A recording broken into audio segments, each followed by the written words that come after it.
Welcome back to the channel. This is Holden from Classroom Camp, and in this video I want to talk about my sleep journey.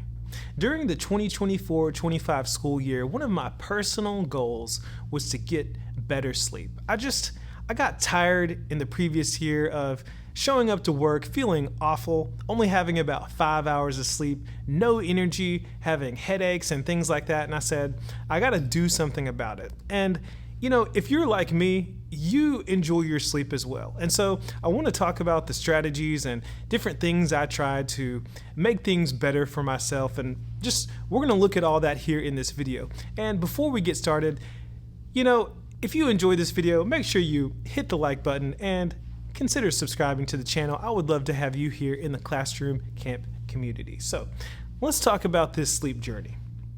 It dates all the way back to 2024 during the summer when I said, I want to try something. I want to do something different this next school year. And that's kind of how I always approach a new school year. I'm thinking about things I can do differently, changes that I can make. And one of those changes was just getting better sleep and being more productive overall. So I had read this book a while back that was called The 5 a.m. Club. And in this book, it suggested waking up at 5 a.m. every single day to just do a few things. Get a little bit of exercise in, do some reading, do some writing, and there's supposed to be numerous benefits to this. You know, you wake up and you get your mind right and you get ready for the day and you just go into the day with a better attitude and having gotten some things accomplished. And I said, why not? Why not? I'm going to try it. And I had tried it in the past, but did not succeed at it. It seemed like too much, but this was the year that I was going to go in and do the 5 a.m. club. So starting back before school started in August, I kind of gradually acclimated myself to just waking up earlier, starting at 7 a.m., you know, because I was out during the summer, so I could wake up a little later, you know, but 7 a.m. and then it went to 6:30, 6 o'clock, and eventually I got to 5 a.m. So I started off the school year waking up at 5 a.m. every single day, and at least trying to wake up. Some of those days I did fail, and I would wake up, put on some exercise gear, and either just go outside and run for about 30 minutes or drive to the gym, which was a short ways away from me, and get a little bit of exercise in. And, you know, when I came back, I would read. Usually I would read a chapter in my Bible, and then sometimes I would just write a little journal entry about what I had read, or just kind of my thoughts and feelings, whatever the case may be. Sometimes I read the news, but I did all this from 5 o'clock to about 6:30 when I would put on my clothes for school and head on out the door and just start my day. So that was kind of my routine. And in order to make this happen, I did have to start going to sleep much earlier. So I changed my bedtime to 10 p.m. and used the Apple sleep function, because there's like a sleep setting that you can use, and so it would give me a little alarm at night telling me that my bedtime was here, and then I had the alarm in the morning. So I would go to sleep at 10 and wake up, and this lasted for, you know, a couple of months, I would say. And gradually I kind of started to fall out of it, because I found that waking up at 5 a.m. was a lot. It was very early, and I didn't feel like exercising every day.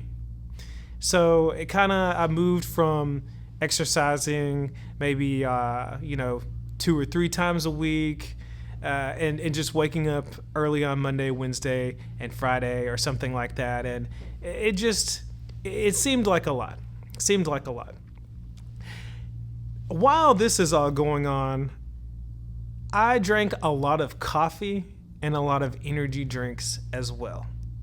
I was pretty much addicted to caffeine. Just drinking energy drinks, the C4 energy drinks, the large cans, I carried them around in my car, and you know, I would have 2, 3, sometimes 4 a day with coffee, and I know, totally unhealthy.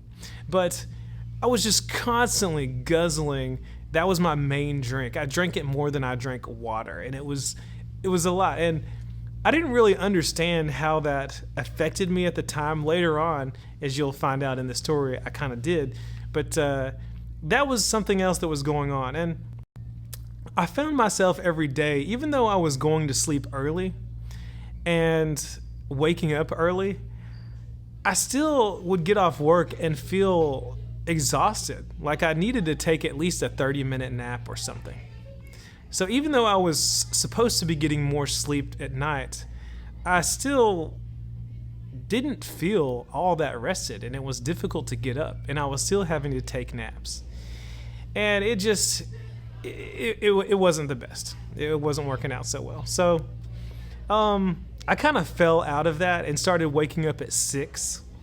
I just cut out the whole exercise part of my day, and I would wake up at 6 and read and do a little bit of writing. I decided that I was going to start writing a book, which is in the process right now. I finished the first draft, but I used some of that time to write my book in the morning. So I started waking up at 6, still kept going to bed at 10 p.m., and that was that.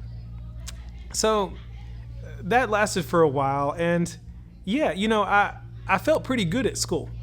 I did feel pretty good at school for the most part, but still, like I said, it was very difficult to wake up, and after school, I felt like I needed at least a 30-minute nap, and yeah. So winter break came, I got off, and everything just kind of went down the drain because I started sleeping in, I started staying up late, and just completely got off schedule. But I went into the 2025 school year with the intention of quitting out caffeine and energy drinks. And the reason that I decided to do this is because I listened to an audiobook that I forget what the title is, but it was about caffeine. It's something like caffeine, how coffee changed the world or something like that. I'll put a link to it down in the description. But basically, I learned listening to this audiobook that caffeine gives you energy, but takes interest. So the author makes a claim that the energy that caffeine gives you, it gives it to you temporarily, and after it wears off, you get tired. But not only that, at night, when you sleep, it's difficult to get deep sleep and to get well rested. And I started to think, maybe I should just cut out caffeine and try and see if that helps with my sleep. So I think it was about February, I decided that I was going to cut out caffeine completely, cold turkey. And it was a challenge, all right? But I did it.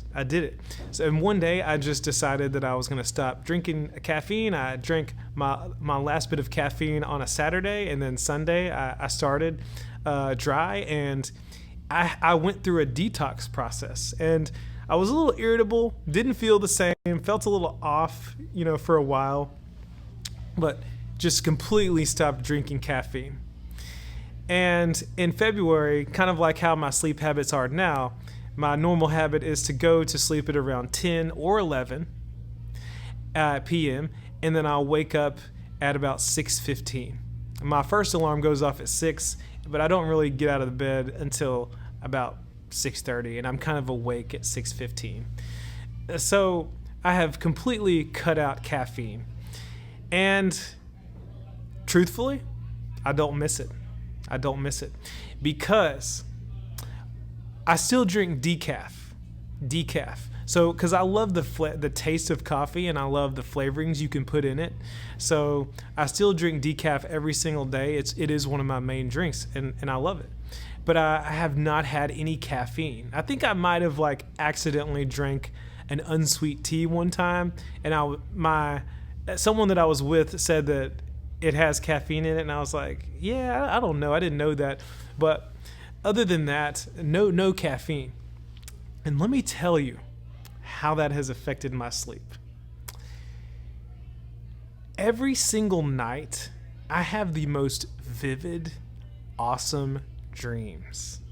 it's weird. It's weird because, I thought I'm a big lucid, or I used to be a big lucid dreamer. And I used to have all kinds of dreams and kind of prided myself. I was like, yeah, I dream. I have a lot of dreams, and they're amazing. And sometimes I lucid dream and I take control of my dreams and I start flying and doing all this crazy stuff in my dreams. Start asking people questions, knowing that I'm asleep. I'm like, let me talk to this person here in my dream and ask them what their purpose is and why they're here. Stuff like that. Play around with my consciousness. And yes, it sounds crazy, but I do this stuff sometimes, or at least I used to. But now that I've cut out caffeine, I have these vivid dreams that I can remember almost every detail in it. And just it's fun. I enjoy dreaming and just the crazy stuff that goes on in there.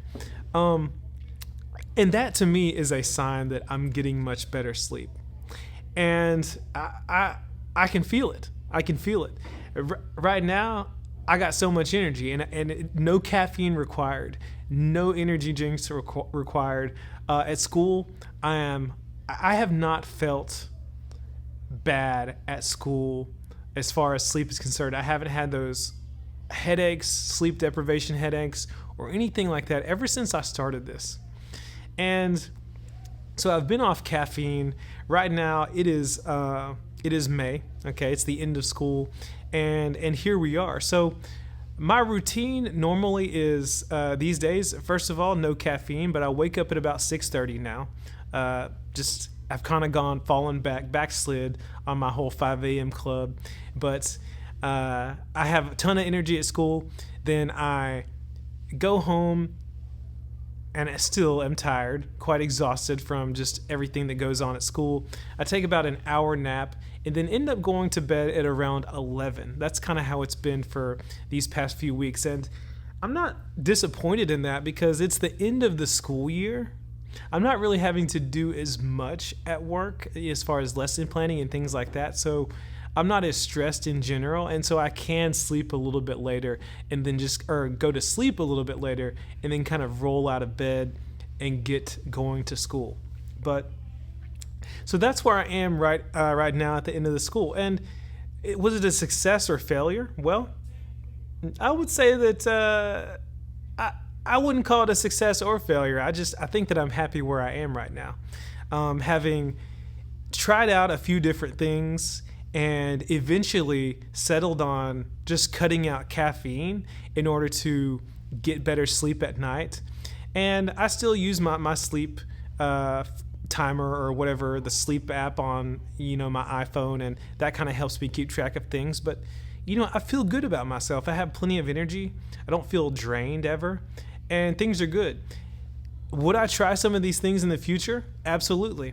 If I need extra time in the mornings to be productive or whatever the case may be, yeah, I might try the 5 a.m. club again. I don't think it's sustainable, at least for me, but I think that it is a good something to try that you can do that can help you at certain times in your life. And it helps me at the beginning of the school year.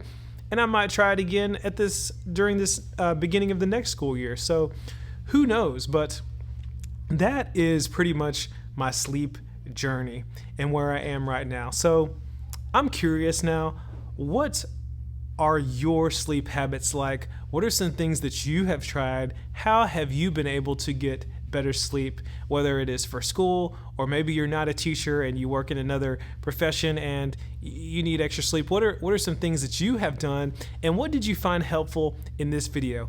Let me know down in the comment section below. And again, if you like this content, make sure to hit the like button, subscribe to the channel. That's all I have for you in this video. See you in the next one.